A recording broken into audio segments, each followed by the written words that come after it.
오늘은 신경림의 시설대와 창작방법 보여드리겠습니다.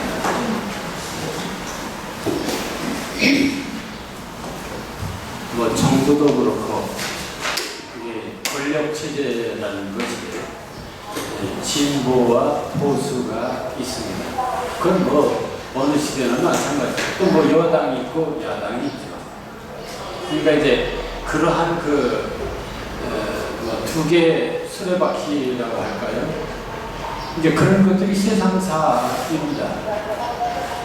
그러니까 이제 문학도 그렇습니다. 그러니까 문학도 한 길만 있는 것이 아니라 마치 여당, 야당 있듯이 진보와 보수가 있듯이 문학하는 세계도 이 진보와 보수가 있습니다.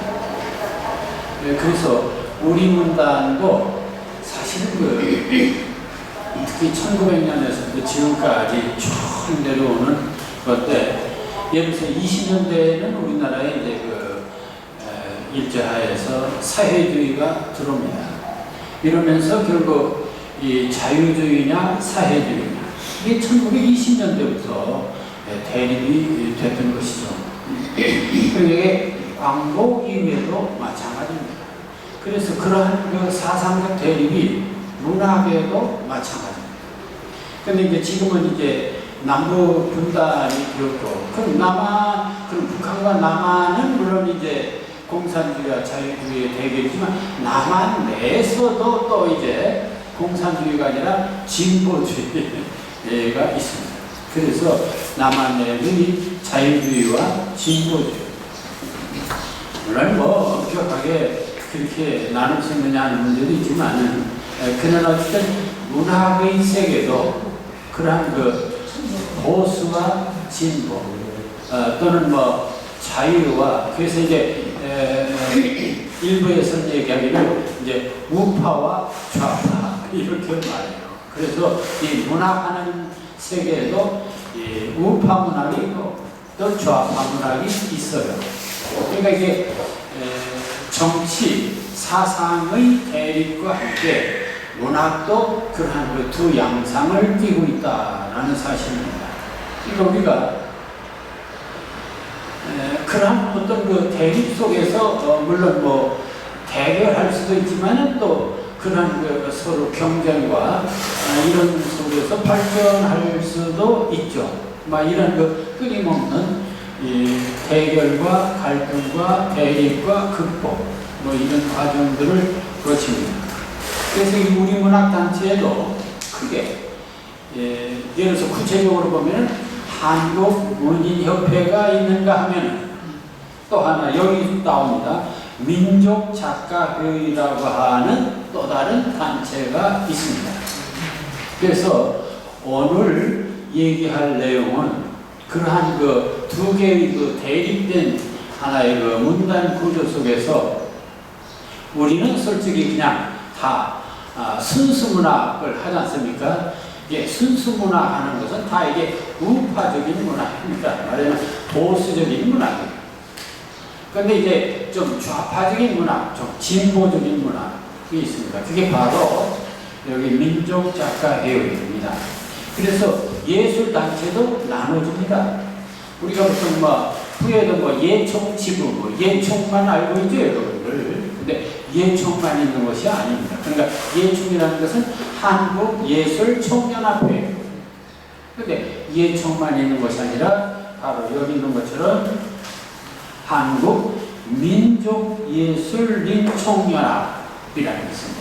그러니까 이것을 그래서 민예총이라고 그럽니다. 그러니까 민족이라는 말이 더 붙었어요. 요게 이제 진보 쪽입니다. 그러니까 여러분들 문학단체 중에 민족이라는 말이 붙은 단체는 좀 진보적이다. 요걸 참고로 하시면 되겠습니다. 그래서 진보적인 입장에 서 있는 대표적인 문인의 한 사람, 시인의 한 사람이 바로 신경림입니다. 그래서 우리가 이 신경림 시인을 잘 아는 것은 이 시대 두 개의 대립구조에 있지만은 그럼 이분들이 추구하는 세계가 무엇인가? 그리고 그 문학적으로 어떤 의미가 있는가? 이런 것들을 아는 것이 우리가 창작하는데 굉장히 도움이 될 것입니다. 자, 그래서 이 신경님의 시세계와 창작 방법. 먼저 그 신경님의 그 생애를 좀 봐야겠습니다. 충청북도 중원의 출생, 이 충청도 태생입니다. 이 충청도 사람들이 이 충청남도도 그렇지만 애국지사가 많습니다. 지사적인 그런 게 강해요. 그런 거 하면은 또 배신자도 많습니다. 어쨌든 이 충청도라는 데가 아주 기질이 묘해요. 그래서 아주 정말 애국심이 강한 투철한 지사적인 그런 사람도 많고 또 그렇지 못한, 그러니까 이런 어쨌든 이 충청북도에서 이런 35년이니까 저보다 4년 앞섰습니다. 근데 1956년, 35년에 이제 태어나서 56년이니까 막 20살, 21살 이때에 문학예술이라는 잡지, 여기 그 문학예술은 유교 지나고서 바로 나온 잡지입니다. 거기에 갈대, 탑 이런 작품들을 통해서 등단을 하게 됩니다. 그게 바로 이한직이라고 하는 그런 시인에 의해서 추천받고 등단을 합니다. 근데 이제 이때가 대학 입학을 했던 때입니다. 그러니까 입학해서 대학 1학년 재학 시절에 등단을 한 것이죠. 그리고서 60년에 동국대학교의 문학과를 나옵니다. 그리고 74년에 만인문학상을 받고 75년, 70년대입니다. 바야흐로. 그러니까 이 신경림 씨가 진짜 이 문단의 혜성처럼 영웅처럼 등장하는 것이 바로 이 70년대입니다. 근데 그 70년대, 75년에 고은, 백낙청, 박태순, 이문구, 영무 이 사람들이 전부 다 좌파 이론가이면서 비평가, 이것도 소설가이고 시인입니다. 고은 대표적인 분이죠. 이런 사람들과 함께 처음에는 자유실천문인협회를 조직합니다. 그러니까 여기서 자유란 말, 실천이란 말이 또 중요합니다. 요 진보 쪽에 있는 분들이 자주 사용하는 말이 민족, 실천, 이런 말들을 잘 쓰죠. 자, 그리고 81년에 한국 문학작가상을 받고, 근데 이분이 그런 진보적이고 좌파적인데도 불구하고 정말 성공할 수 있었던 것은 바로 민요를 연구하는 것입니다. 민요는 이념을 뛰어넘어서 우리 민족 모두가 좋아하는 그런 노래입니다. 근데 바로 그것을 연구했어요. 그래서 결국 그의 시는 굉장히 진보적이고 좌파적인데도 불구하고 민요적인 형식을 담아서 했기 때문에 많은 사람들이 좋아하고 성공하는 그런 그 시인이 됩니다. 그래서 이게 이 민요 연구라는 게 굉장히 중요합니다. 87년에 민족문학 작가회의 민족문학연구소장을 했고 88년에 한국민족예술인 총연합을 창립하고 사무총장을 여기 산파역이라고 볼 수 있습니다. 그러니까 좌파 문학단체의 산파역을 맡았습니다. 그 다음에 이제 94년에 단체문학상을 받고 95년에 문학의회 조직위원회 의원이었고 98년에 대산문학, 그리고 그때는 이제 90년대 참여 정권, 그러니까 민주당 김대중 그리고 누굽니까 이분들이 이제 집권할 때였죠. 그래서 부정방지 대책위원회 의원도 하고 범국민 추진위원회도 하고 의원도 하고 그랬습니다. 또 화해와 전진포럼 상임위원회도 했습니다. 그래, 이런 단체들이 다 참여 정부 때 했던 그런 색깔들이라고 볼 수 있습니다. 그리고 2004년에 그는 예술원 회원이 됩니다. 처음 그가 시집을 낸 것은 1973년, 70년 농무라고 하는 시집을 냅니다. 농무, 농사농자의 춤출무자입니다. 그러니까 농무라는 것은 왜 시골 마을 풍장 치고 놀고 하는 이런 풍물패, 풍물패입니다. 그러니까 이 풍물패 놀이가 농무입니다. 자, 그러니까 지금 여러분들 보세요. 여러분들 씻으려면 진달래꽃이라든지 구름이라든지 강이라든지 꽃이라든지 자연물을 많이 우리는 노래합니다. 근데 그럼 이제 농사 짓는데도 물론 씨 뿌리고 이런 얘기도 있지만은 요 농무 독특한 소리입니다. 그러니까 이 사람이 성공할 수 있었던 것도 바로 이런 독특한 소리. 농무, 세제, 달럼새, 씻긴꽃, 가난한 사람 노래, 우리들의 길 쓰러진 데 있고 어머니와 할머니의 실루엣, 꿀, 남한강 이런 시집들을 연속해서 냅니다. 자, 그렇다면 요 신명님 씨가 전문가를 좀 더 그 작품 세계를 살피기 위해서 좀 보겠습니다. 먼저 그 자신이 나는 어떤 문학을 하는 얘기를 쓴 것을 몇 가지 예를 연결했습니다. 나는 왜 문학을 하는가? 본인의 자서전에 나오는 얘기입니다.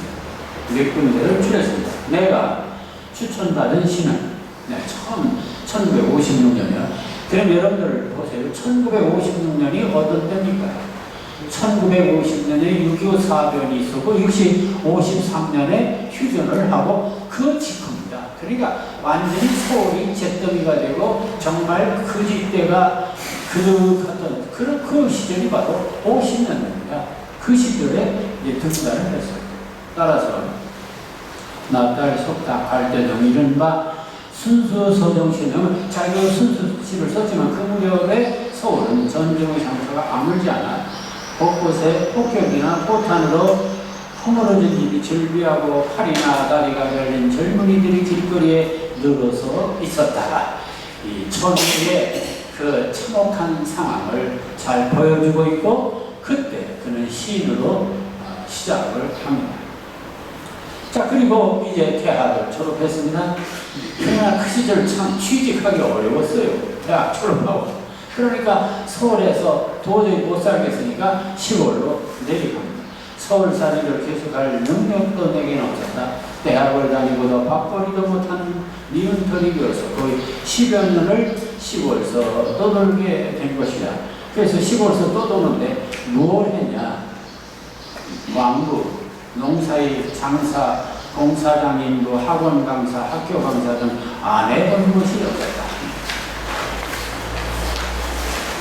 해창 강산에서 고향 친구와 함께 일한 적도 있었고 공사장에 나가 망리를 한 적도 있었고 또 아편장수의 안내로 한겨울을 보낸 적도 있었고 강사라 학교에 재직해보기도 했다. 결국 나에게 남아있는 것이라고는 오직 증오심, 그것만이 그때 당시 나를 지탱해주고 있는 셈이었습니다. 모든 사람들을 미워했다.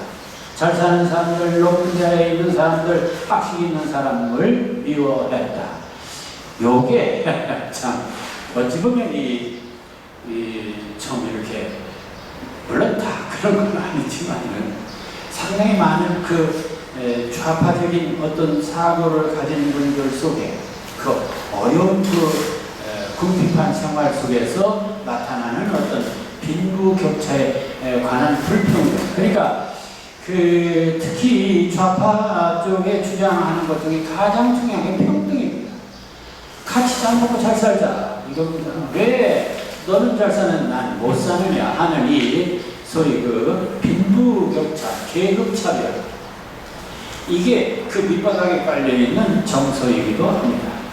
그걸 잘 표현하는 것이 바로 여기. 그래서 가난하게, 되게 가난하게 살면서 가장 기분 나쁜 게 잘 사는 놈, 돈 있는 놈, 권력 있는 놈, 유식한 놈, 다 보기 싫어. 이 증오. 그래서 이 참여문학도 참 좋은 것이 많은데, 문제는 너무 인간을 가진 자라든지 이런 지식계급을 증오하는 그 증오의 정서가 깔려있다는 것은 굉장히 문제가 되고 있습니다. 자, 이때 그래서 이때 내가 시에 대해서 가지고 있는 생각은 뭐냐? 시는 그 시대의 요구에 대한 대답이 되지 않아서는 안 된다는 것이었고, 네, 요게 핵심. 즉, 이 사람이 시 쓰는 기본 태도는 시가 뭐냐? 무슨 아름다운 꽃을 노래하고, 인생을 노래하고, 무슨 강물을 노래하고 흘러가는 그런 낭만적인 게 아니고, 시대의 요구에 대한 대답. 이 시대가 이렇게 불평등하고, 이렇게 부조리한데, 이 시대에 대해서 우리는 무엇 할 것인가? 이 부조리에 대해서 도전하는 것. 이게 바로 시대의 요구가 아니냐. 거기에 있습니다. 이 생각은 날이 가면 더 확고해. 이 무렵에 나는 여기저기 만난 사회과학 공부하는 사람들, 이 사람들 다 사회과학 공부했어요. 마르크시즘에서부터 시작해가지고 조선 공산당사라든지 예를 들어서 중국 모택동 사상이라든지 이게 전부 다 운동권, 학생들도 그렇고 다 이거 교과서처럼 공부를 했어요. 사회과학 공부하는 사람들이 많이 어렸는데 이들의 생각과 떠들이 생활 10년인데 내가 보고 느낀 것이 서로 같았다. 그래서 이때 쓴 시들이 시집 농무에 들어있는 시들이다. 그러니까 농무라는 최초의 시집이 뭐냐 하는 것을 잘 알 수 있죠. 시는 그 시대의 요구에 대한 대답이 되지 않아서는 안 된다. 나는 한동안 이 명제에 충실했다. 이 문제에 충실했다. 결국 반이 유신지대에 만나고 반 군사독재가 될 수밖에 없었으며 내 시는 그 무기가 되는 것으로 충분하다는 과격한 생각까지 했었다. 그래서 그때 그 문학이란 뭐냐? 그래서 그 당시 1970년대 이 좌파 이론가들, 문인들이 나온 말이 문학은 뭐냐? 칼이야. 문학은 무기다. 그랬어요. 그러니까 문학은 이런 그 부조리를 파헤치고 파괴하는 무기다. 무기로서의 문학. 여러분들 문학 어찌 생각? 무기입니까? 그렇게 강하게 생각했던 것이 그 시절 참여문학을 했던 사람들의 생각입니다. 근데 이렇게 강하기는 한데 실제 시는 그렇게 강하지는 않아요. 여기 바로 많은 사람들이 신경림을 다른 시인보다 참여문학 시인보다 좋아하는 이유가 거기에 있습니다. 그래서 이 신경림 시인은 우파 사람이고 좌파 사람이고 다 좋아합니다. 그 이유가 사상은 이렇게 굉장히 진보적인 것 같은데 시는 그렇지가 않아요. 여기에 바로 우리가 신경림 시를 배워야 할 이유가 있습니다. 자, 이 신경림 시에 대해서 이동순이라는 교수가 평한 것을 내가 간단히 정리를 했습니다. 그 사람의 시는 최근의 어떤 그 소재들 그런 것들이 아닙니다. 전부 일제시대 때 해방전후, 6.25 전후, 70년대 그러니까 한마디로 그의 시에 나타난 소재들은 거의가 다 지난 시대 것들이에요. 지난 시대 것들. 그 다음에 또 하나 있습니다. 그 사람이 사용하는 소재, 여러분도 그래서 시를 쓰면서 내가 뭘 소재로 할까? 뭘 대상으로 할까? 백마강을 대상으로 할까? 산을 대상으로 할까? 뭘 대상으로 할까? 그런데 신경님의 늘 공간, 그가 이제 즐겨 사용하는 대상 공간이 어디냐? 광산과 산촌, 들판, 논 따위의 일터와 희뿌연 먼지 뒤덮인 길이었다. 신장으로.